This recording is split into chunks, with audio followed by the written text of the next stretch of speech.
Buenas noches, bienvenidos a las 8:45. Hoy es día lunes y como todos los lunes, Paolo Hurtado y Juan Luis Fonte estamos ya aquí listos y dispuestos a arrancar con la primera conversación de esta noche. Paola, nuestro invitado de hoy es Alejandro Sinibaldi, a quien hasta hace muy poco tiempo identificábamos permanentemente con el Partido Patriota, fundador del partido. Debo recordar, funcionario que cuando integraron la alianza de la Gana, prefirió abandonar el gobierno y serle leal al presidente Pérez Molina, ahora presidente y en aquella época aspirante a la presidencia, y partir con él. Hay mucho de qué hablar respecto de esta salida de Alejandro Sinibaldi y de las explicaciones amplias que ya hemos escuchado en otros medios. Ojalá esta conversación sea una continuación de las otras conversaciones que usted ha sostenido ya. Bienvenido, Alejandro, gracias por acompañarnos hoy. Bienvenido, señor exministro. Muchas gracias, Paula. Yo tengo una presunción, y usted me dirá si me equivoco o no.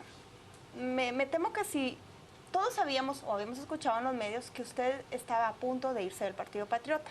Públicamente usted lo negaba, pero era constante y casi inminente su salida.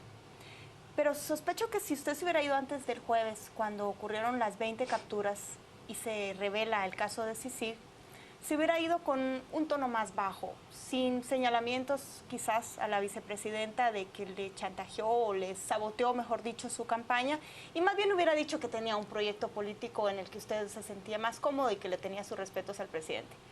Pero se fue de diferente manera y se fue haciendo una crítica dura, no al presidente, sino a ella, a Roxana Valdetti. ¿Por qué? Bueno, Paola, para ser muy honesto, realmente yo tomé la decisión de retirarme del Partido Patriota hace aproximadamente un mes y días. Y la decisión realmente la tomo por dos grandes temas que se vinieron dando en los últimos meses. Primero, sí ha existido un bloqueo permanente por parte de la vicepresidenta desde que yo llegué prácticamente al Ministerio de Comunicaciones.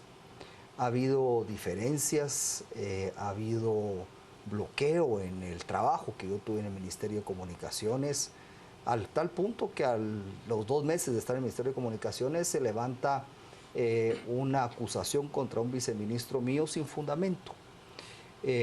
Una acusación de la Oficina de Transparencia de la vicepresidenta que hablaba de depósitos sospechosos de dinero en una cuenta de ese viceministro. Sí, sin fundamento, depósitos que se hicieron casi un año antes de que fuera viceministro. Y esa fue la historia prácticamente los primeros 2 años del gobierno del presidente Otto Pérez Molina. Tengo que reconocer que el presidente Otto Pérez Molina siempre buscó que esos problemas se fueran solucionando y fue una persona que luchó porque existiera cordialidad en esa relación.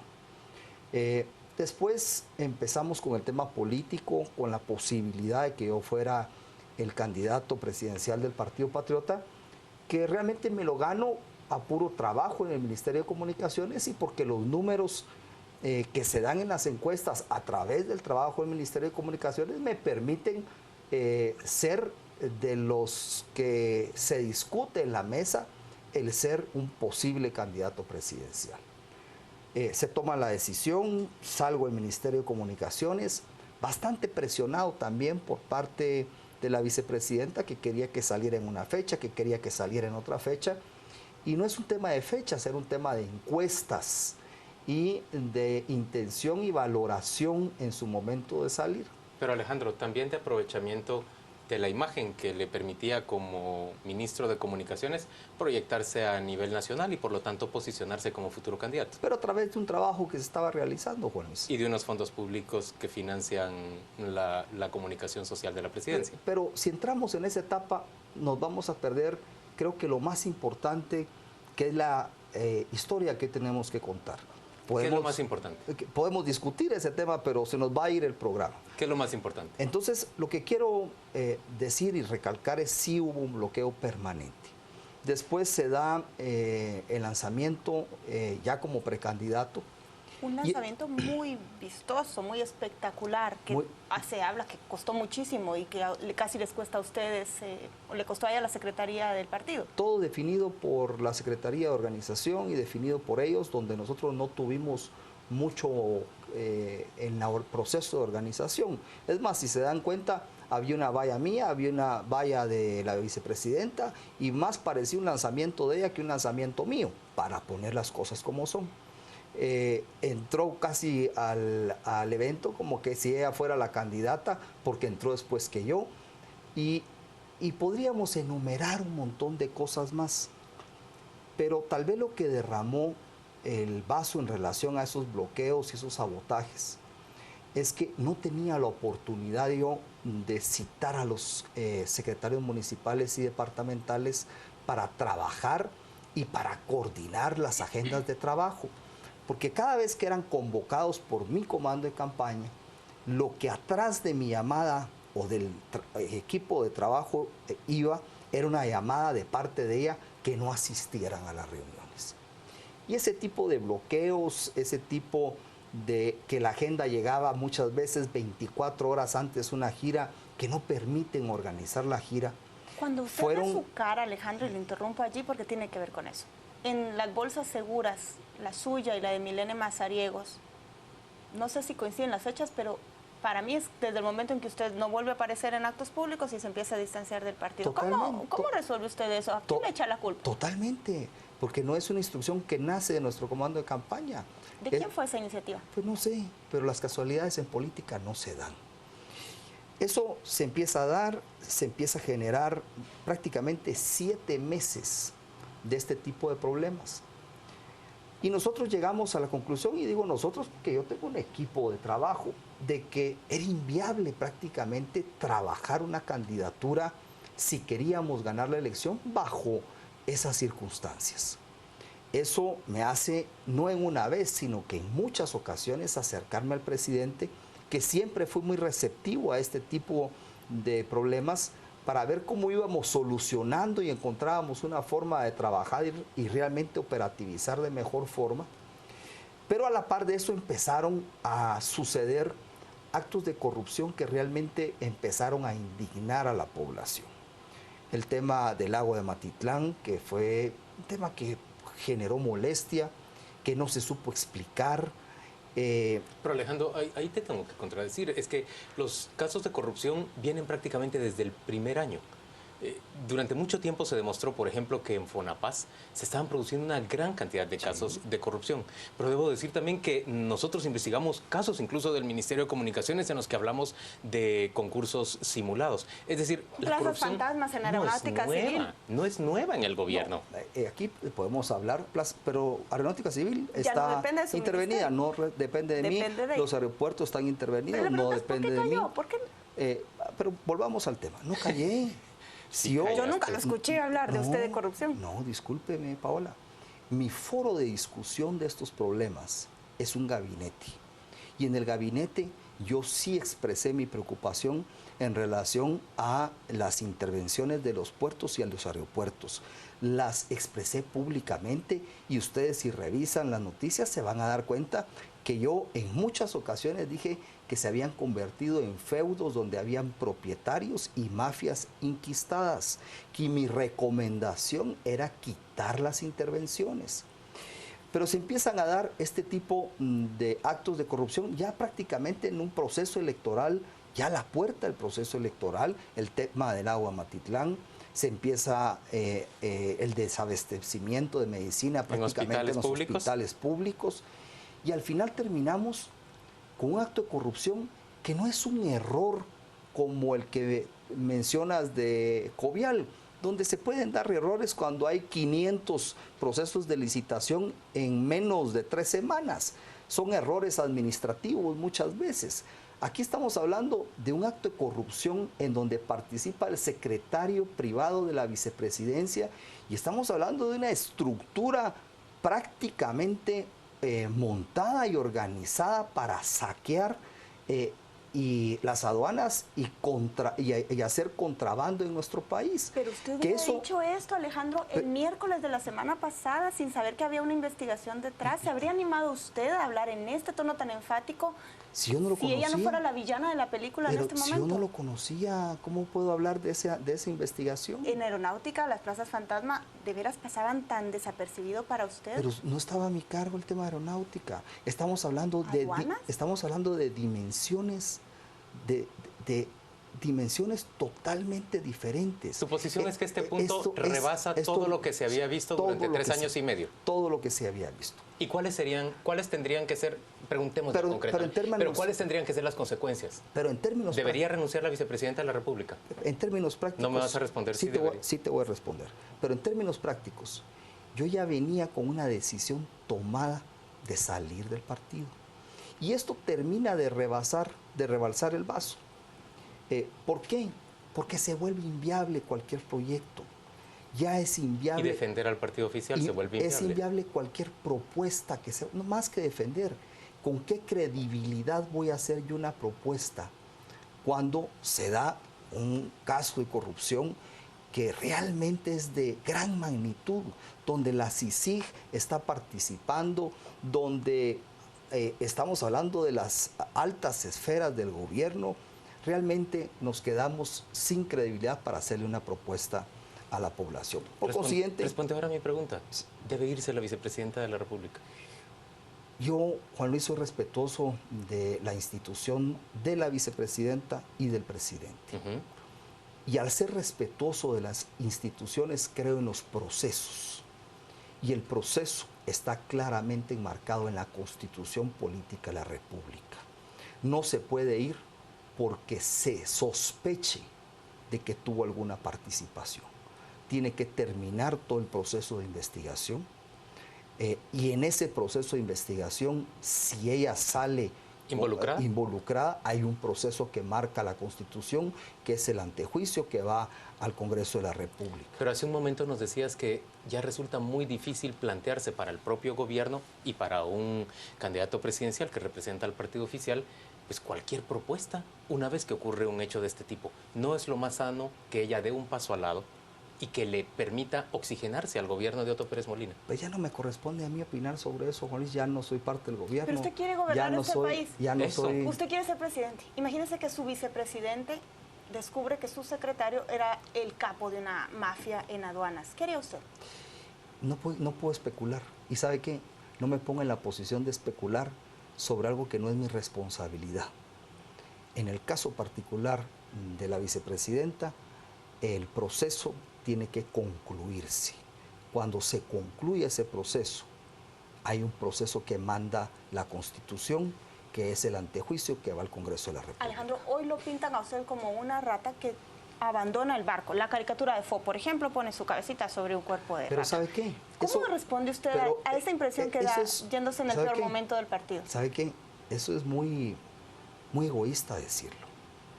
Porque lo dice una caricatura, pero si usted ve las redes sociales y ve la mayoría de los comentarios, están a favor de la decisión que yo tomé. ¿Son comentarios reales o de su call center? No, Paola, no hay que ser tan egoísta. Bueno, no hay que ser tan egoísta. Okay. Porque si usted ve realmente los comentarios, están a favor de la decisión que yo tomé. Pero más importante, yo me siento tranquilo con la decisión que yo tomé. ¿Sí? ¿Tranquilo? Me siento tranquilo, me siento en paz con la decisión que tomé. Porque... ¿Y cómo lo tomó el presidente? Pues el presidente obviamente no lo tomó de la mejor forma. ¿Se ofuscó? No, es un hombre tranquilo, hubiera querido que me quedara, pero tuvimos 3 pláticas maduras, creo yo que las 3, y al final entendió cuál había sido mi decisión y aquí estamos. Alejandro, antes de preguntarte por tu futuro, tengo que volver al argumento central de la razón de tu salida. Decís una oposición y un sabotaje, una aversión constante de parte de Roxana Baldetti, tanto para tu gestión como ministro de Comunicaciones como para tu gestión como precandidato a la presidencia del partido oficial. Pero yo he escuchado también de la corriente que sigue a Roxana Baldetti quejarse, por ejemplo, de los acuerdos que lograbas con el partido líder y quejarse de que comprometías, según ellos, presupuesto de la nación en obras públicas que podían ser contratadas por empresas allegadas incluso a los hermanos Valdizón, y se quejaban enormemente de que esos acuerdos pues fueran simplemente lubricados con fondos públicos. ¿Cómo respondes a eso? Pregúntese al presidente, porque cualquier acuerdo que yo hice, lo hice a solicitud de él. Las Cortes, por ejemplo, fueron integradas en aquella conversación en la sala de la Casa de Manuel Valdizón a petición del presidente de la República. Todos los acuerdos en los que yo participé que no fueron muchos, quiero decir. El presupuesto y las cortes. Los acuerdos en los que yo participé, que no fueron muchos, porque yo no soy operador del Congreso de la República, yo trabajé el Congreso de la República en función del Ministerio de Comunicaciones. Cuando a mí el presidente me solicitó hacer algún cabildeo específico para un tema de él, lo hice con la solicitud de él y él está claro de qué se hizo. ¿Y en materia... Así que si alguien se queja, la queja no es conmigo. La queja debe ir al presidente de la República, incluso en República. asignación de fondos de presupuesto nacional. Eso es un tema que lo tiene que discutir con el presidente, no conmigo. Alejandro, siempre se supo que usted estaba detrás del partido MR, que era su plan B, la ficha en la que usted confiaba si no le funcionaban todos los acuerdos en el Partido Patriota. Pero ahora usted dice que no tiene de momento una propuesta, que ellos dicen que podrían aliarse con usted. Están manejando un discurso como que no es lo mismo. Y usted todavía no dice con quién va a participar. Hoy lunes, ¿cuál es su respuesta? ¿Va a participar con el MR? ¿Y cuál es su previsión de quiénes lo siguen? Bueno, Paola, mire, yo lo que estoy buscando realmente es hacer algo diferente. No es salirme de un partido para pasarme a otro partido. Lo que estoy buscando realmente es hacer un frente amplio, hacer realmente, buscar atraer a otros partidos políticos, buscar atraer a diferentes liderazgos, porque el país realmente necesita de liderazgos, de diferentes visiones, necesita de los mejores guatemaltecos. Estamos en una crisis profunda. ¿Cómo quién le gustaría que lo acompañe? Y no podemos seguir haciendo las cosas de la misma forma porque vamos a obtener los mismos resultados. Por consiguiente, yo lo que quiero y voy a hacer el esfuerzo es de conformar una gran convergencia nacional y buscar que participen varios partidos. ¿Hay posibilidades de eso cuando ya la mayoría de partidos están comprometidos con sus propias candidaturas? Yo creo que sí hay, Juan Luis, y voy a hacer el esfuerzo. Ese es mi primer gran esfuerzo en los próximos 10 días. ¿Tu primer objetivo es, creo, unionista? Mi primer gran objetivo es por lo menos sumar 3 o 4 partidos al esfuerzo que yo quiero impulsar. Y además sumar actores importantes de la sociedad y diferentes sectores sociales de nuestro país. ¿Alrededor de qué proyecto, Alejandro? Un proyecto de un movimiento, ¿sí? De un movimiento de unidad nacional. ¿Que nos viene a ofrecer qué a los ciudadanos? Básicamente la refundación del Estado a través de la reforma de la Constitución. Y ahí hablamos de varios temas importantes. Y de varios líderes que han mencionado lo mismo. Roberto Alejos, el expresidente Portillo. La reforma política, la reforma del sector justicia, la ley de servicio civil. ¿Cómo nos garantizamos los guatemaltecos de que no se siguen robando nuestros fondos públicos, de que no se generan fortunas nuevas a partir de nuestra tributación? Pero, Juan Luis, tú dices que lo han mencionado. Sí. Yo hace casi un año tuve una plática contigo. Y hablabas de esa refundación del Estado. Y te recuerdas que hablamos de eso. Y me dijiste, tú quieres ser un presidente que va a transformar las cosas. Y me dijiste, te voy a hacer algunas preguntas cuando corresponda. ¿Por qué no transformaste, por ejemplo, precalificados? Es decir, en el Ministerio de Comunicación. Es decir, o la supervisión, por ejemplo, de la obra pública. Pero, es decir, hace un año, ya hablábamos de esto. Empezaran a hablar los que me mencionaste, yo ya estaba hablando de esto, porque creo que el país lo necesita. Necesitamos una ley de servicio civil, necesitamos una nueva Contraloría General de Cuentas, necesitamos una reforma política al Estado, una reforma del sector justicia, ¿por qué lo tiene una que nueva leer ley, cuando lo dice? una nueva ley Perdone electoral. que se lo diga así, pero en tiempos de guías, ¿por qué lo tiene que leer cuando no lo enumera? Porque es algo que no es tan claro en sus planes. Sí está claro, Paula, lo que no quiero es equivocarme en el orden de cómo lo tengo que mencionar. ¿Va a participar con el MR? Si participo, el MR va a formar parte de la coalición. ¿Es posible todavía un acuerdo con el expresidente Portillo? Yo creo que el expresidente Portillo tiene mucho que aportar a Guatemala. He tenido la oportunidad de platicar con él. Creo que tiene una visión amplia del país. Creo que ha aprendido de los errores que pudo haber cometido. Tiene una sensibilidad muy especial del área rural, de las necesidades del área rural, y por consiguiente creo que tiene muchísimo que aportar. ¿Suri Ríos está incluida entre los candidatos a los que se busca para que integre esta gran alianza? Yo cuando hablo de este frente hablo de los mejores guatemaltecos y guatemaltecas, por consiguiente, por supuesto. ¿Cuántos diputados calcula que van con usted de los que estaban en el Patriota? Paola, no es el número de diputados que a mí me preocupa, realmente es la calidad de diputados. Si se tratara... Alejandro, ese es un discurso bonito, pero en términos reales, un candidato a la presidencia busca tener la mayor cantidad de diputados que son a su vez líderes de la mayor cantidad de candidatos a alcaldes para promover la búsqueda de voto. Pero pongámoslo en, es que no se puede... pongámoslo en términos prácticos, faltando tan poco tiempo para la elección, estando la mayoría de los diputados ya en sus distritos colocados. Yo necesito, en términos prácticos, 15, 16 diputados. Eso es lo que yo necesito para poder tener las cabezas de los diferentes distritos electorales importantes. No necesito más. 15 o 16 diputados. Sí. ¿Y eso es asequible para Alejandro Sinibaldi en este momento, pensando en diputados del Partido Patriota? Y de otros partidos, por supuesto. Hay quien dice que usted pasa automáticamente desde ayer al tercer lugar en las encuestas. ¿Cuál es su diagnóstico?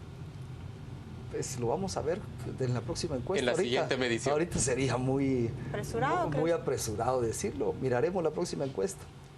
Alejandro Sinibaldi, ¿algún dolor de dejar el Partido Patriota? Algún sentimiento. Son 14 años de luchar por un ideal que se perdió en el camino. Hay un incidente que se menciona constantemente y del que poco se habla. Es decir, solo se enuncia como una acusación hacia Alejandro Sinibaldi, pero poco se habla sobre eso. Es una vinculación. Usted estabas organizando las filiales del departamento de Izabal y en Morales los Mendoza se hicieron prácticamente de las bases del Partido Patriota. ¿Qué ocurrió? ¿Cómo se logró desplazar a los Mendoza de esa filial? Estás hablando de hace 14 años. Hace 14 años, así es. Y desde entonces viene ese señalamiento. Bueno, y la historia real es, yo llegué cuando ya estaban ellos ahí. Y a mí me tocó ir a sacar a los señores de Izabal. Esa es la historia real. Cualquier otra cosa que hayan dicho fue para tratar de cubrir algo que yo encontré en el departamento de Izabal. Entonces, tu responsabilidad fue desplazar a los señores Mendoza del partido. Así es. Así de complicado. Hablamos en otro programa sobre lo que no hablamos en esta ocasión, que usted dijo que daba para mucho. ¿Cómo usó usted fondos públicos para promocionarse? Eso, ¿Le parece si lo hablamos para otro? Lo podemos hablar ahorita, con mucho gusto. Ya no da tiempo, pero no Alejandro, tenemos más tiempo para conversar. Otro segmento con otros invitados, solo le quiero decir algo que es importante para ver. 2 campañas publicitarias hizo el gobierno cuando yo fui ministro de Comunicaciones. Si usted compara esas 2 campañas publicitarias con las cerca de 18 campañas que ha tenido el Ministerio de Gobernación, usted me dirá quién ha utilizado más fondos públicos. No se trata quién hizo más o menos. Hablamos de usted si quiere en otro programa. Alejandro Sinibaldi, gracias por acompañarnos a las 8:45. Por supuesto, será nuestro invitado en el programa Destino 2016, que estaremos inaugurando el próximo 3 de mayo. Gracias por acompañarnos el día de hoy. Y vamos de inmediato con nuestro compañero Juan Carlos Sandoval, que habrá de presentarnos algunas de las muchísimas reacciones que esta conversación ha suscitado en redes sociales. Adelante, Juan Carlos. Gracias, Juan Luis. Buenas noches. Vámonos a las redes. Denis nos dice, veo que a Alejandro Sinibaldi no le gusta que le ataquen de frente y por lo visto se molesta. Nos dice también JG. Bueno, nos dice que es honrado. A ver quién le cree, es lo que dice JG. César, Sinibaldi solo con decir que Portillo puede aportar, pues no está bien, es lo que nos dice también. Qué fácil es, se emparejan los ladrones, puede ser, definitivamente no hay opción política por quién votar. Elena nos dice, ahora que salió del Partido Patriota tiene un mejor futuro, es lo que plantea Elena. E Iván, lo más seguro es que varios diputados se unan a Alejandro Sinibaldi. Son los planteamientos a través de las redes, siga con nosotros. Hablamos acerca de la salida de la Cámara del Agro de la CONACOM. Ese será el segundo tema de discusión y entrevistas a las 8:45.